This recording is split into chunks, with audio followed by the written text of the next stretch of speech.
আসসালামু আলাইকুম। কেমন আছেন সবাই? সবাইকে রমাদান কারিম। আজকে রোজার দ্বিতীয় দিন। তো ব্লগটা সকাল থেকে শুরু করলাম। সকাল বলতে 9:30 বাইজা গেছে। আজকে শুক্রবার, সবাই আজকে বাসায়। তো আমাকে গতকালকে যদি বলে দিত যে ওরা আমাকে দেরি করে ডাকবে, তাহলে আমি একদম শান্তিমতো একটু ঘুমাইতে পারতাম। আমাকে বলে নাই। তো ওরা আমাকে ডাকছে হচ্ছে 7:45টার দিকে। আমি যেই টাইমে ঘুম থেকে উঠি, ওই টাইমে ঘুম থেকে উঠে মানে অপেক্ষা করতেছি, ডাকে না ডাকে না। পরে দেখি ডাকতে ডাকতে 7:45 বাজে ডাকছে। মানে ওরা একদম গোসল টোসল করে তারপরে ডাকছে। পরে এক ম্যাডামের মেয়েদের রুম পরিষ্কার করলাম, গুছাইলাম। ওই রুম পরিষ্কার করার পরে এখন ড্রয়িং রুম বাকি। ওই রুমে বসে আবার ম্যাডাম খাইতেছে। তো ওইখান থেকে আবার খাওয়ার থেকে ওঠার পরে এই রুম পরিষ্কার করলাম। এই রুম পরিষ্কার করার পরে আবার বাকি হইলো মানে ম্যাডামের রুম, ওই রুম যে রুমে ঘুমায়। তো ওই রুমে আবার জামাই ঘুমাইতেছে। কি একটা কাজের অবস্থা বুঝেন তাহলে। তো আবার কতক্ষণ বসে রইলাম। বসে থাকার পরে জামাই উঠে ফ্রেশ হয়ে বাহিরে গেল। বাহিরে যাওয়ার পরে আমাকে ডাক দিছে, পরে যায় রুম গুছাই রেখে আসলাম। তো এইভাবে কাজ করলে সময় লাগে না বলেন তো। একদম সব রুম খালি হবে, ওরা একটা রুমে গিয়ে বসবে, তারপরে আমি আমার মতো কাজ করে বের হয়ে যাব না। একটা রুম গুছাবো, আবার কিছুক্ষণ বসে থাকবো, আবার ওই আরেক রুম থেকে মানুষ বের হবে, ওই রুমে আবার মানে মনে হইতেছে যে আমি দারোয়ানের মতো মানে বসে থাকবো। যাই হোক, তারপরে আবার বলতেছে হ্যাঁ মেঝুমে ওরা খালি সালোনা পছন্দ করে। তো সপ্তাহে কি 7 দিনে মানুষ সালোনা খায়? মানুষের তো রুচিরও একটা ব্যাপার থাকে। এখন আজকে বলতেছে যে খাসির মাংস দিয়ে হায়দ্রাবাদি বিরিয়ানি রান্না করতে।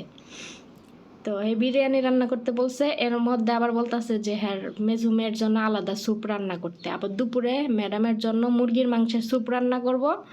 বিকেলবেলা ওই খাসির মাংস দিয়ে হায়দ্রাবাদি বিরিয়ানি রান্না করব, মাছ ভাজবো, আবার আলু ভাজবো, তারপরে আবার ফল টল কাটবো। আবার হ্যাঁ মেজুমের জন্য মানে একা খাবেও এতটুকু পরিমাণে আলাদা স্যুপ রান্না করে দেওয়ার জন্য। এখন রান্না এতটুক করেন আর এতখানি করেন, যেটাই করেন রান্না কিন্তু সব একই, আমার কষ্ট কিন্তু একই হবে, তাই না? পরে আমি চেষ্টা গেছি কি তোরা কি জনে জনে খাবার চয়েস করস নাকি? জনে জনে খাবার চয়েস করলে বাইরে থেকে খাবার কিনায় না খাগা। পরে আমি বিরিয়ানি পছন্দ করি না। আমি বিরিয়ানি পছন্দ করস না, তাহলে তোরা কি 7 দিনে মানুষের সালোনা রান্না করে খাওয়াবো নাকি? মানুষের কি রুচির একটা ব্যাপার থাকে না? সপ্তাহে 2 দিন সালোনা রান্না করে দিই, তারপরও হয় না। পরে শেষে আমি বলছি আমি স্যুপ রান্না করতে পারবো না, আমি যে ওই মাংস মানে বিরিয়ানি রান্না করতে যে মাংস কষামো, ওইখান থেকে কষানোর সময় মাংস তর্জন উঠায় রাখবো, বাকিগুলা দিয়ে বিরিয়ানি রান্না করবো। এটা গেল একই এক দফা। আরেক দফা হইলো আর বড় মেয়ে আবার আইছে, আয়া কইতাছে যে বিরিয়ানির মধ্যে পেঁয়াজ দেই না, পেঁয়াজ দিতে না করছে, পেঁয়াজ ভাইজা আলাদা রাইখা দিতে বলছে বাটিতে।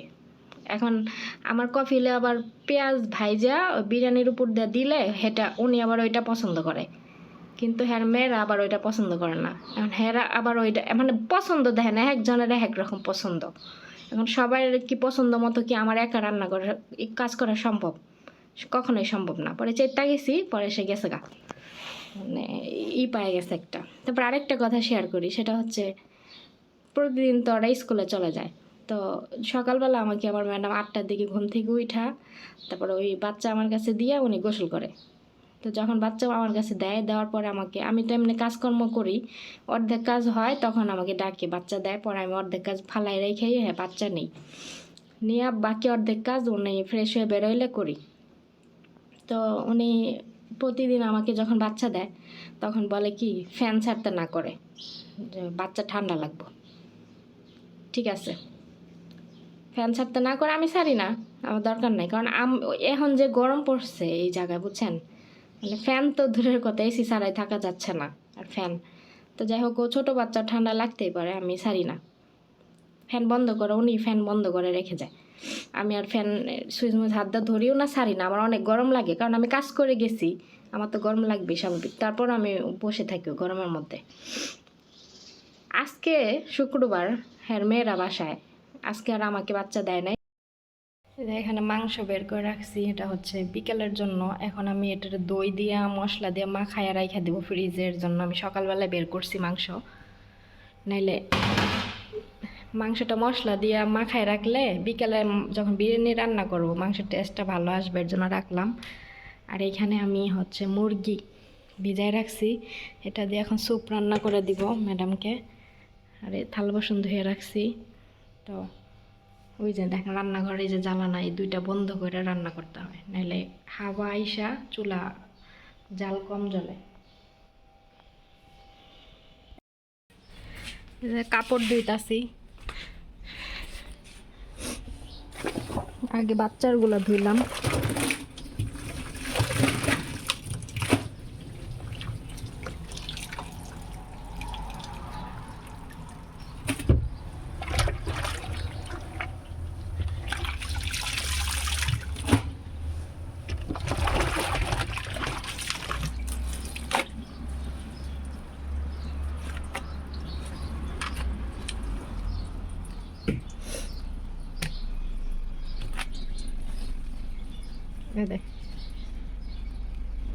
এতক্ষণ বইটা ধুইলাম, তারপর এই হলুদ দাগ এখনো যায় নাই। না যাক, আমি কি করবো? আমি এক কাপড় নিয়ে আমি জুইলা থাকুন নাকি?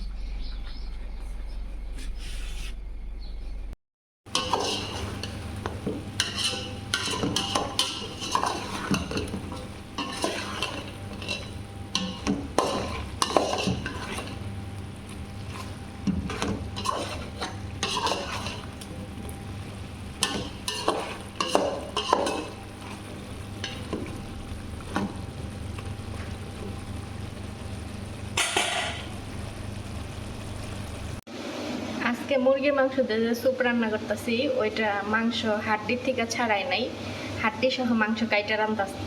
কারণ ছোট মুরগি তো, আর এগুলো হাড্ডির থেকে মাংস ছাড়াইতে গেলে হাড্ডির মধ্যে দেখা যাচ্ছে মাংস অর্ধেক লাইগাই থাকে। এই জন্য আমি আজকে ওইভাবে করতেছি। এত সময় নাই আমার হাতে যে হাড্ডির থেকে দাঁড়া দাঁড়া মাংস ছাড়ামো, করবো। হাড্ডি সহ রান্না করে দিয়ে এরা খাওয়ার সময় পয়সা খাইব না, এই জন্য এমনি দিলাম। তো এখানে আমি যে রসুন নিছি, এখন রসুনগুলো কাটবো। ওই ফ্রেশ আদা রসুন আছে ফ্রিজে, তো ওগুলাতে রান্না করবো না। আদা রসুন সাথে সাথে ব্লেন্ডার করে ফ্রেশ আদা রসুন দিয়ে আজকে মাংস রান্না করবো আর কি, বিরিয়ানি রান্না করবো, বিরিয়ানির মাংস। তো সাথেই থাকেন, দেখতে থাকেন। সালাদ বানাইলাম, বলছে অল্প করে বানাইতে, বেশি বানাইলে নাকি বেশি হয়ে যায়। আর এই যে মাংস, এখানে মাংসগুলো পরিষ্কার করব। তো গতকালকে মাংস প্যাকেট করার সময় দেখি মাংসের মধ্যে ছাগলের যে চামড়ার যে লোম আছে এগুলা পাইছি।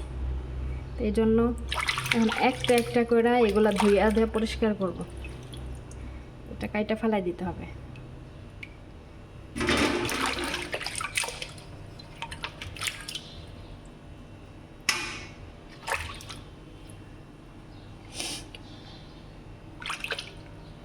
এগুলা নীল নীল কি এগুলা? কাইটা কাইটা ফালাই দিতে হবে।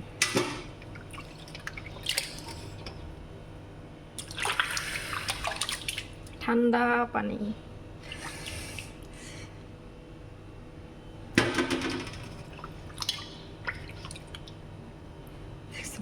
কতগুলা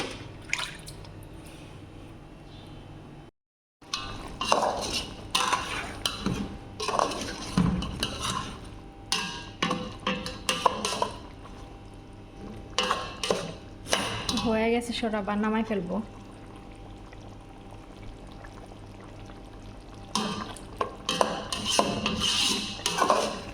একবারে মশলা অল্প অল্প করে দিতে কইছে, এর জন্য আমার সাদা সাদা দেখা যাচ্ছে। বলছে মশলা অল্প অল্প করে দিতে, তো অল্প অল্প করে দিছি। একটু কর্নফ্লাওয়ার দিছি। তো রান্না শেষ, এখন ঢাইলা রাখি হটপটে, গরম থাকে। বিসমিল্লাহ।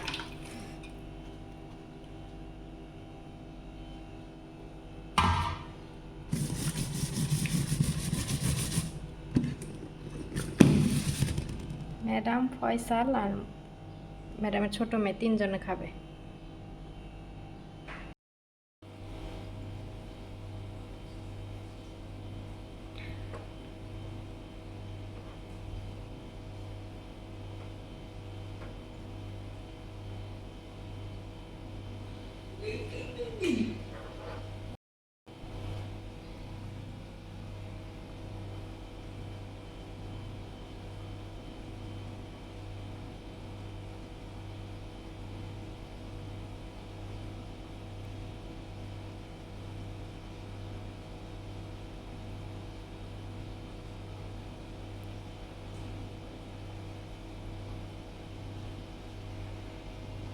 ফয়সাল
এই যে বিরিয়ানি রান্না করলাম, ওমানি বিরিয়ানি খাসির মাংস দিয়ে। আমি শেয়ার করতে পারি নাই কারণ আমার অনেক চাপ ছিল কাজের, তো এই জন্য শেয়ার করা হলো না।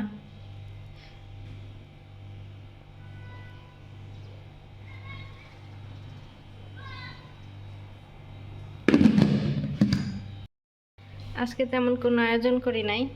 আজকে যে আলু ভাজছি আর এখানে মাছ লেবু দিয়ে, এটা আমার খাবার। আর এখানে পেঁয়াজ আলাদা, পেঁয়াজ আর বাদাম আলাদা ভাজা রাখছি, বিরিয়ানির সাথে নিয়ে খাবো। কারণ হ্যাঁ মেয়ে পেঁয়াজ ভাজা পছন্দ করে না, এই জন্য আলাদা রাখছি। আর ওই যে আমার কফিলের জন্য গাহুয়া বানাই রাখছি।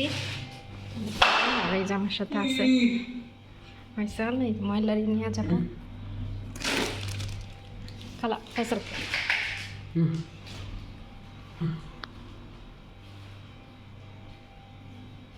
তো আজকে তেমন কিছু রান্না করতে বলে নাই, এগুলাই। এখন বাইরের থেকে কিছু কিনে আনবে কিনা আমি জানি না। আজকে ম্যাডামও বাহিরে যায় নাই, ম্যাডাম হাজব্যান্ডকে কি যেন আনতে বলছে। তো উনি এবার এসে আমাকে জিজ্ঞাসা করতেছে যে আর কিছু লাগবে কিনা। পরে আমি বললাম না, আর কিছু লাগবে না। তো আমি আমার টুকটাক কাজ করতে করতেই দেখেন, আর কিছু সময় পর আজান দিয়ে দিবে। টুকটুক করে করতে করতে কত সময় চলে গেল, 3:30টার সময় রান্নাঘরে ঢুকছি। তো এখন এই যে উঠানে কাপড় আছে, এগুলা নিব, উঠাবো। উঠাইলেই একটু জিরাবো আর কি, অনেকক্ষণ ধরে কাজ করতেছে, আর ভালো লাগতেছে না। আজকে আর বড় মেয়ের কাছে বাচ্চা রেখে সে খাওয়া দাওয়া করছে। হ্যাঁ, ও বসে আছে ড্রয়িং রুমে, ফ্যানের ফুল পাওয়ারে দিয়ে রাখছে, 5-এ দিয়া ফ্যান সাইরা এই বাচ্চা নিয়ে মাইজিয়ারা বসে রয়েছে। আমি ঘর পরিষ্কার করতে দেখলাম, তাহলে আজকে কি বাচ্চা ঠান্ডা লাগে না? বুঝে নালা এগোর মানে আমার কাছে দিয়ে গেলে বাচ্চা ফ্যান ছাড়লে ঠান্ডা লেগে যাব। আজকে যে ফ্যানটার ফুল পাওয়ারে সাইরা বয়ে রয়েছে, আজকে ঠান্ডা লাগে না? যাই হোক, গেল এই কথা। ওই দিন কয়েকদিন আগে হচ্ছে মানে এত পরিমাণের বাতাস হয়েছে এখানে, আর মেঘলা মেঘলা ভাব ছিল। তো দুপুরবেলা রান্না করতে গেলে দেখা যাচ্ছে যে রান্নাঘরের অন্ধকার লাগে। আর রান্না করতে গেলে দুইটা চুলার পাশে যে দুইটা জ্বালানা, ওই দুইটা জ্বালানা মনে কর না খোলা রাখলে হচ্ছে কি বলে বাতাস আসে। রান্না করতে গেলে ওইখানে চুলা, তো রান্না করতে গেলে ওই বাতাসে চুলা খালি এরকম করে বন্ধ বন্ধ হয়ে যাইতে চায়, বাতাসে জাল লাগে না। তো আমি ওই দুইটা জানলা মানে বন্ধ করে পরে রান্না করি। তো ওই দুইটা জানলা বন্ধ করলে, আর বাহিরে তো অত বেশি রোদ ওঠে নাই, তখন ওই যে একটু রান্নাঘরে অন্ধকার অন্ধকার দেখতেছিলাম। পরে আমি এবার লাইট জ্বালাইছি, লাইট জ্বালাই পরে রান্না করতেছি। দুপুরবেলা না বিকালবেলা। পরে ম্যাডামে রান্নাঘরে আসছে, বাচ্চার ফিটার মানে দুধ খাওয়াইছে ফিটার দুইতে, দেখছে রান্নাঘরে লাইট জ্বালানো, ধাপ করে লাইটটারে দিল বন্ধ করে। এখন আমি যদি এখন কইতাম যে সারা জীবন বাথরুমের লাইট জীবনেও বন্ধ করেন না, হ্যাঁ মেয়েরা জীবনও বাথরুমের লাইট সারা রাত বাথরুমের লাইট জ্বালাইয়া রাখে, হ্যাঁ জীবনও বাথরুম থেকে বাইরে লাইট বন্ধ করে না, ঘরের লাইট ফ্যান চালায় সাইরা থুইয়া জায়গা বাইরে, আমি সেগুলা গিয়া বন্ধ করি। ওই এখন ওই যে ড্রয়িং রুমের যে পাশে যে ওদের রুমের পাশে একটা খালি জায়গা আছে বারান্দার মতো, ওইখানে হুদায় লাইট জ্বালায় থুয়া দিছে, আমি গিয়া বন্ধ করলাম। তাহলে এগুলা বন্ধ করে না, এগুলা চোখে পড়ে না। আর আমি লাইট জ্বালায় রান্না করতেছি, ওইটা চোখে পইরা হ্যাঁ দাপ করে লাইট বন্ধ করে দিছে। এটা গেল আরেক কথা। তারপরে এখানে এত পরিমাণে গরম, রান্নাঘরে রাঁধতে গেলে আমার মানে শরীর থেকে মানে পানি চুয়ায় চুয়ায় পড়ে, বুঝছেন। মানে আগুনের কাছে থাকলে গরম সহ্য করা যায় না, যারা ওমানে থাকেন এরা বুঝেন যে এখানকার গরম কেমন, যখন গরম পড়ে আর কি। তো হেরা সারাদিন রাত মনে করেন এসি ছাড়া বসে থাকে। আর রান্নাঘরে যখন আমি এসি ছাড়া রান্না করি তখন বলে যে অমুক জায়গায় এসি ছাড়া রাখছে, এসি বাস্ট হইয়া হচ্ছে রান্নাঘর পুইরা গেছে, বেশিক্ষণ এসি ছাড়া রাখতে না করে। কি একটা অবস্থা বুঝেন। তাহলে তোরা যে সারাদিন এসি ছাড়া বয়ে থাকস, তবে এসি বাস্ট হয় না, এই হচ্ছে কথা। তারপরে সেহরির টাইমে বুঝেন, সেহরির টাইমে মানে ওরা মেয়েরা রোজা থাকবে, এটার জন্য ওদের হাবি যাবি কেক আরও কত কিছু আইনা দেয় খাওয়ার জন্য, ঠিক আছে। তো ওরা সেহরির টাইমে ওদের দেশের খাবার অনেক কিছু খায় হ্যাঁ মেয়েরা। আর আমাকে দেয় কি জানেন, 2 পিস শুকনা রুটি, ওইটা খেয়ে আমি সেহরি খাবো। পরে এইবার মানে গতবারে এর আগেবারে এরকম করছে, এইবারও প্রথম রোজার দিন আমাকে ওই রকম রুটি দেয়। আমি কই কি আমি আড্ডাও ধরি না রুটি, আমি কই কি আমি এই রুটি খামো না, আমি ভাত রান্না করে খামো প্রতিদিন। কারণ আমি বইসা থাকি না, আমি কাজ করি। এই 2টা রুটি খেয়ে তারপরে হচ্ছে পানি খেয়ে রোজা রেখে আমার হচ্ছে সারাদিন যাবে, আমি এত এত কাজ করব, আমি অসুস্থ হয়ে যাব, আমি প্রতিদিন ভাত রান্না করে খাবো। পরে বলে দিছি, পরে রুটি নিয়ে গেছে গা। তো যাই হোক, তো এই এদের মনে করে সব বিষয় ভালো, কিছু কিছু বিষয় খুবই খারাপ, বুঝছেন। এখন আমি আমি আমি চাইলে মানে আমার যেটা যেটা দরকার আমি কিনে নিয়ে আসতে পারি, কিন্তু এখানে আমার আশেপাশে ওরকম কিছু পাওয়া যায় না। এখন হ্যাঁ বললেও হ্যাঁ বাচ্চার দোহাই দিবে যে বাচ্চা ছোট, হ্যাঁ বাইরে যাবে না, অথচ হ্যাঁ কিন্তু প্রতিদিন বাচ্চা নিয়ে বের হইতেছে, কিন্তু নিজের বেলায় ঠিকই বেরোয়, কিন্তু অন্য কেউ বললে তখন আর যাবে না। এ অবস্থা, ওদের কথা বললে দিন রাত নাই।